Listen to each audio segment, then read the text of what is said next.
will be your master of ceremonies for today's event. On behalf of the families of those deployed, I want to thank all of you who wore red today to remember everyone deployed. Veterans Day is an official United States holiday honoring armed service veterans. It is a federal holiday that is commemorated each year on November 11th. November 11th was chosen because of the First World War ended on the 11th month and the 11th day of the 11th hour of 1918, with Germany signing of the armistice that brought an end to the fighting of history's bloodiest war. President Wilson proclaimed that the first Armistice Day in 1919 in recognition of the end of the First World War 1 year prior. The United States Congress officially recognized the end of World War I when it passed a concurrent resolution on June 4, 1926.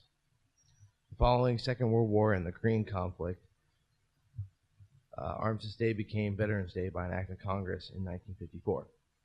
We will now begin the official portion of our ceremony.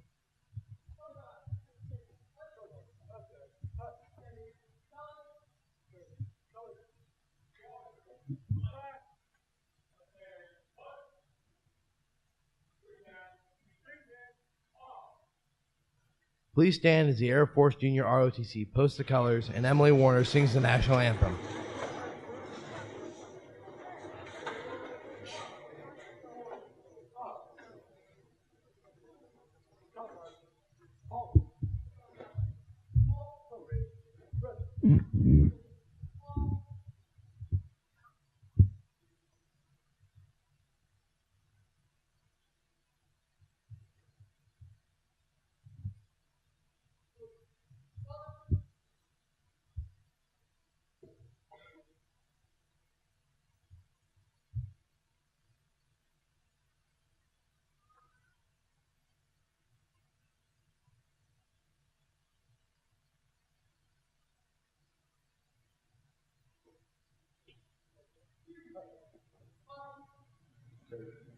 Oh, say, can you see by the dawn's early light what so proudly we hailed at the twilight's last gleam, whose broad stripes and bright stars through the perilous fight o'er the ramparts we watched were so gallantly streamed, and the rocket's red glare, the bombs bursting in air, gave proof through the night that our flag was still there. Oh, say does that star-spangled banner yet wave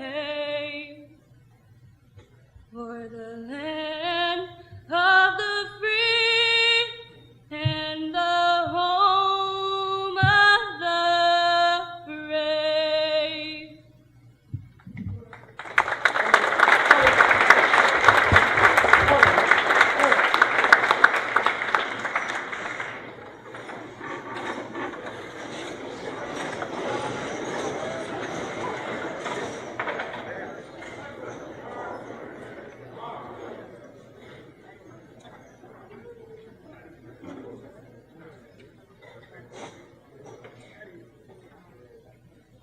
Thank you. Please be seated. Many veterans have served our country throughout history, and at this time we would like to recognize those veterans here with us today. Please stand when your name is called. Mr. Mark Elks, Army, rank Private First Class, served 3 years. Mr. Jim Sarinelli, Marine Corps, Sergeant, served 4 years. Aaron Klinger, Army, ranked as a specialist and served for 3 years. Mr. Dale Fay, served in the Coast Guard. He's an E6 and served for 20 years. Dave Ney, served in the Army. He's a specialist, 5th class, and served for 3 years. Joe Ball served in the Navy, is ranked at E6, 20 years. Brian Lamp served in the Army at a rank at E2, served for 6 months. Robert Haney served in the Army, he's an E5, served for 10 years. George Evans served in the Army, E4, served 2 years. Mr. Joe Applegate, Marines and Army, ranked at E5 and Sergeant, served 65 to 95 years, or from 1965 to 1995. Sorry. Vern Gibson, Marine Corps, ranked at Corporal and served for 5 years. John Griffith, Army, ranked at Corporal and served for 2 years.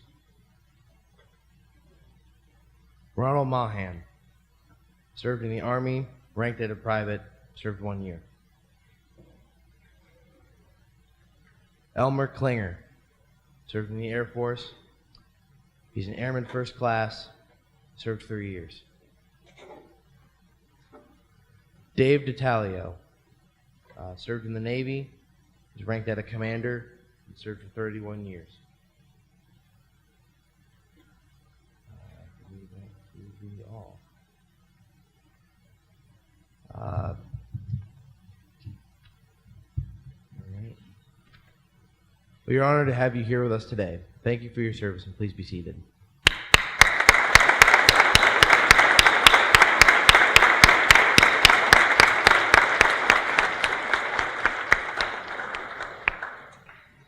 And now for our TCTC veterans. Please stand when your name is called. Deputy Ray DeLuga, United States Army. Mr. Jim Serenelli, United States Marine Corps. Mr. John Miller, United States Air Force. Mr. Calvin Roby, United States Army. Mr. Dave Clegg, United States Navy. Mr. Brian Fowdy, United States Marine Corps. Ms. Kelly Kibbe, United States Air Force. Thank you. Please be seated and give a warm round of applause for our veterans.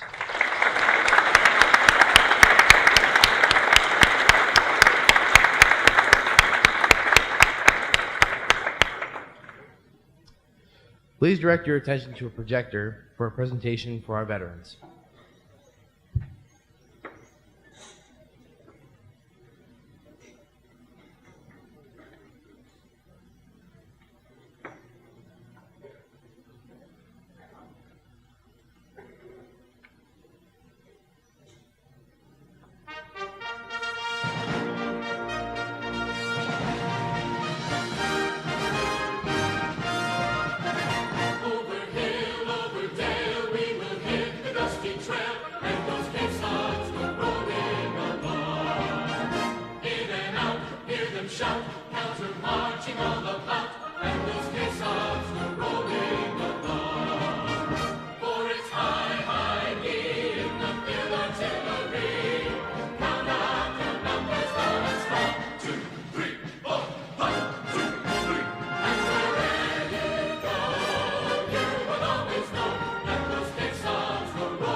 Now I'd like to introduce our special guest speaker, Mr. Joe Applegate.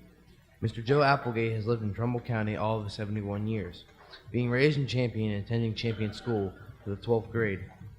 Shortly after school, he was drafted into the Marine Corps, and he spent 23 years there. He also worked at Packard Electric, later known as Delphi, for 32 years, and at present he is a 15-year bus driver, having driven for Bristol and Champion. Also worked at maintenance at Champion, finally settled in at Lakeview. He is married to his dear wife Suzanne for 34 years, and has enjoyed his blended family of 7 adult children and 9 grandchildren. Please give a warm welcome to Mr. Joe Applegate.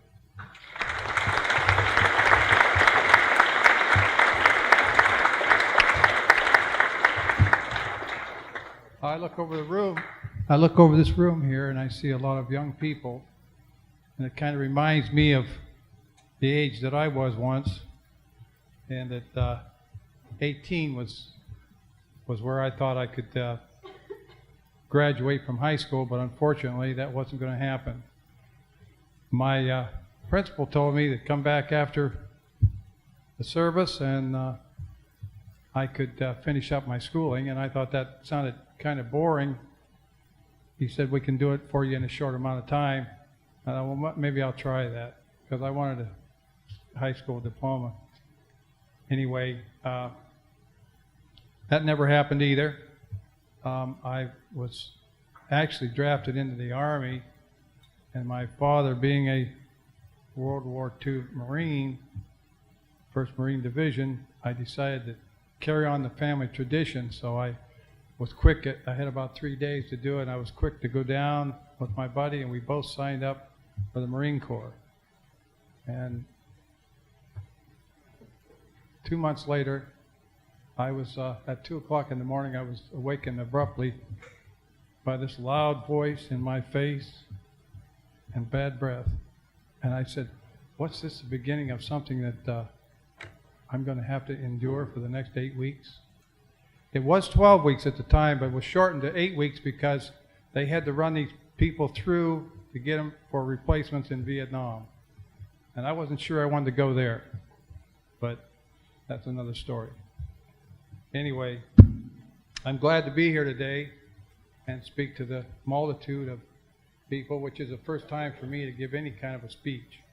Well, I used to give speeches to my kids, but these are older people now, and so giving speeches has got to be a coordinated thing in order to make sense out of them. Anyway, some of my notes here have already been spoken about with as far as the Veterans Day and what it means to us and everyone else, especially the veterans. At the end of the war in 1918 was celebrated with Armistice Day. And after the First World War and the conflicts that followed, the veterans decided to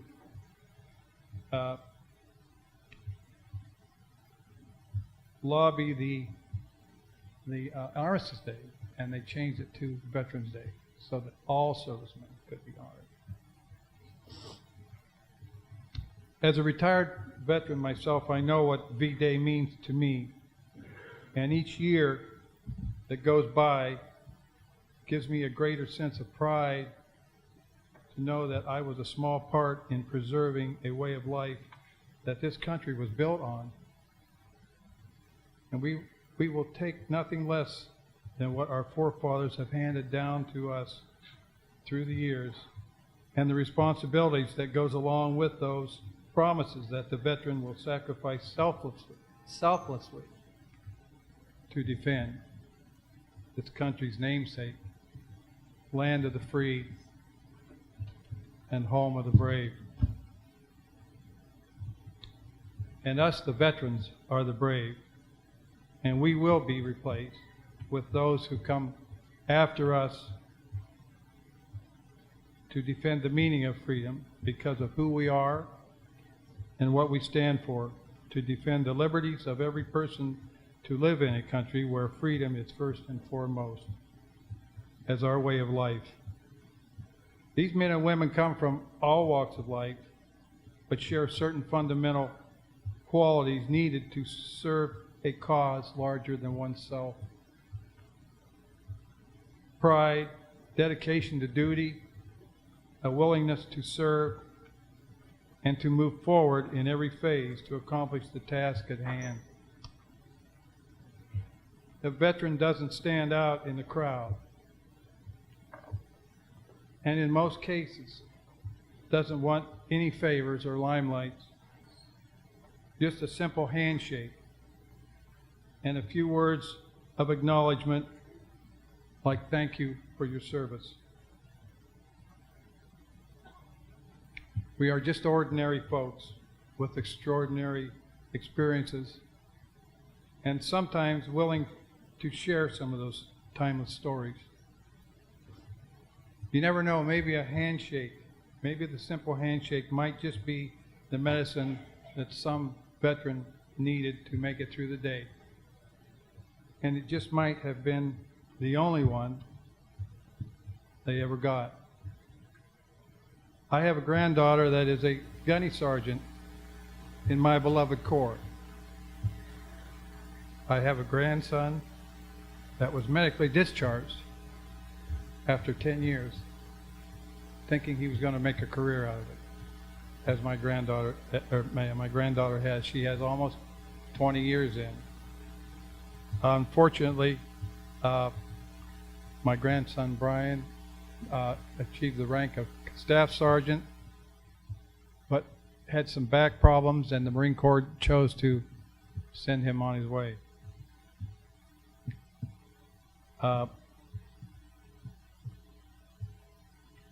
My father was in the 1st Marine Division in Guadalcanal. He never spoke much of his service time, and my niece got him to give her an interview, and I have yet to find that cassette, but I know it's timeless, and I want to find it.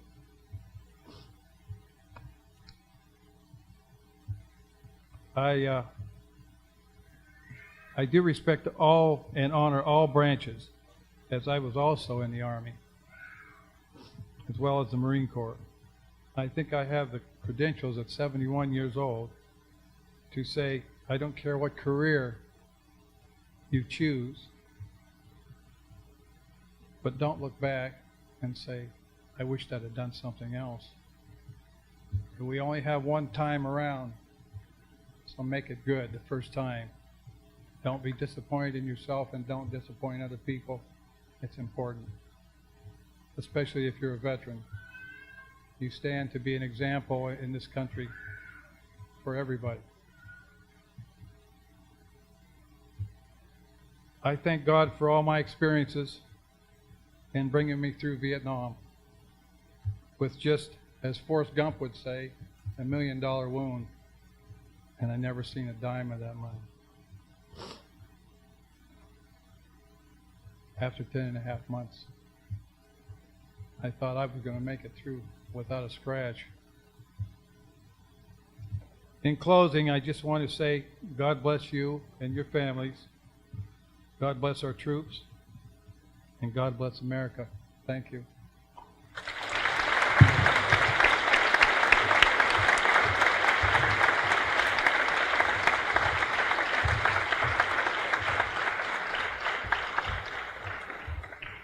Thank you, Mr. Joe Applegate. I would like now to call Mr. Jim Serenelli to the podium.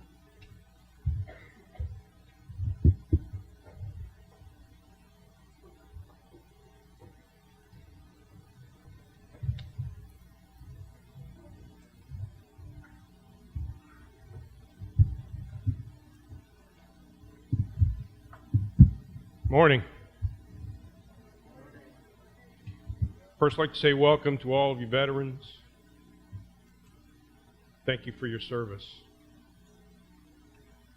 It is with heavy hearts that Marines everywhere mourn the loss of Sergeant Major Michael D. Mervosh, 1923-2017. He will be buried this very day.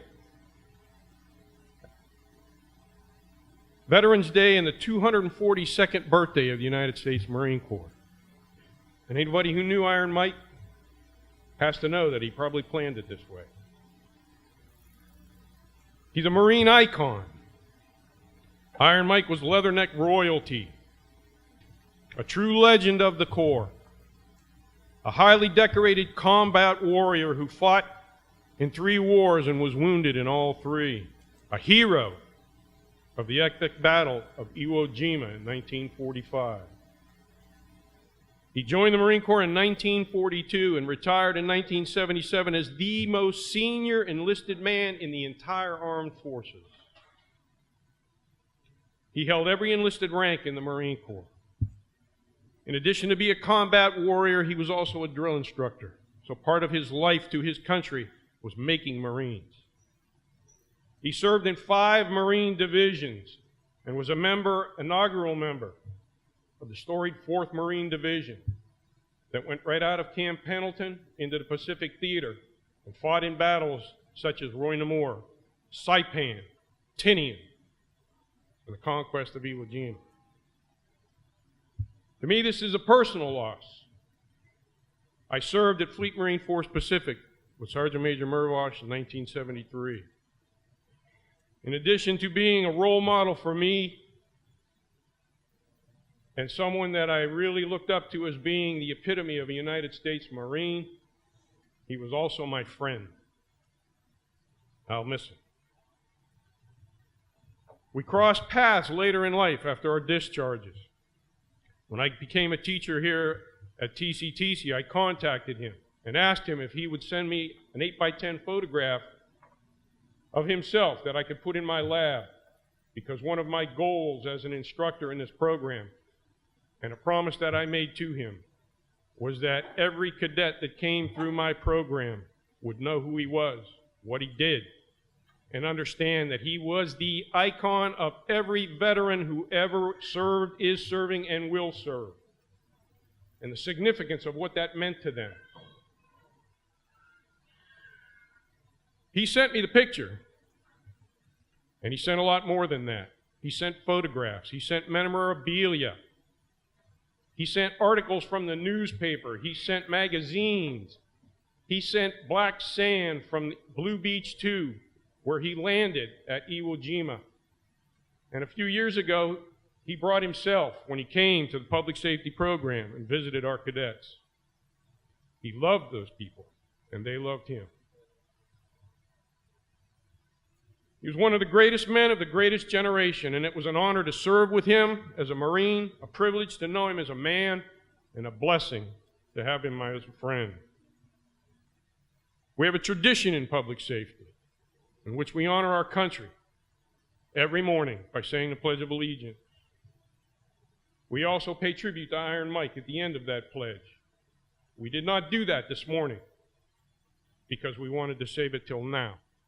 And what we are asking you to do is join us in this tribute to our country, to veterans everywhere, to Sergeant Major Iron Mike Murvash.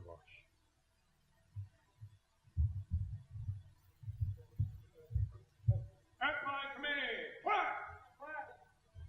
Attack! Look! Present! Pull! I pledge allegiance to the flag of the United States of America, and to the republic which stands, one nation under God, indivisible, liberty, justice. God bless you, Iron Mike, wherever you are.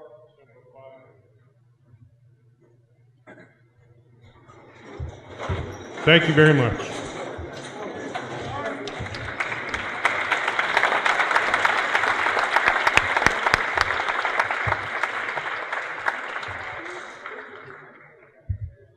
Thank you, Mr. Jim Serenelli. At this time, we would like to recognize those veterans who made the ultimate sacrifice by presenting an all-services color guard, followed by the playing of taps, played by Cadet Brandon Shiflett.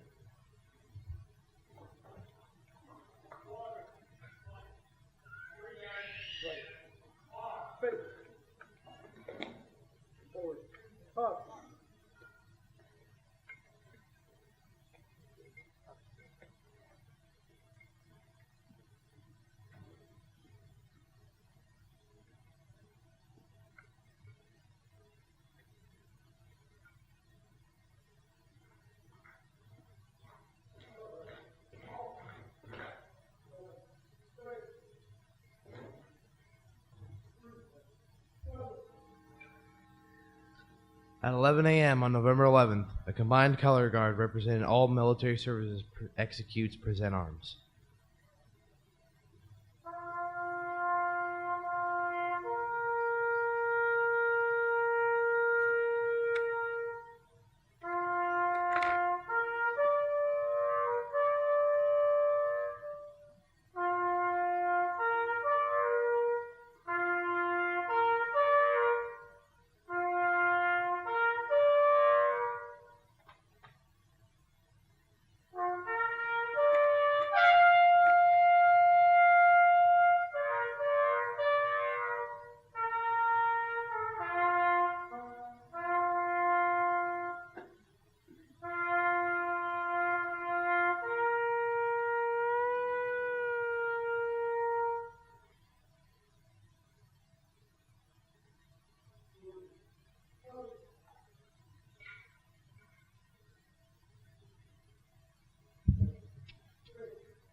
This concludes our Veterans Day ceremony. Please remain seated as our honored guests depart. Thank you for your time, and again, we are honored to have you. You may return to your classes.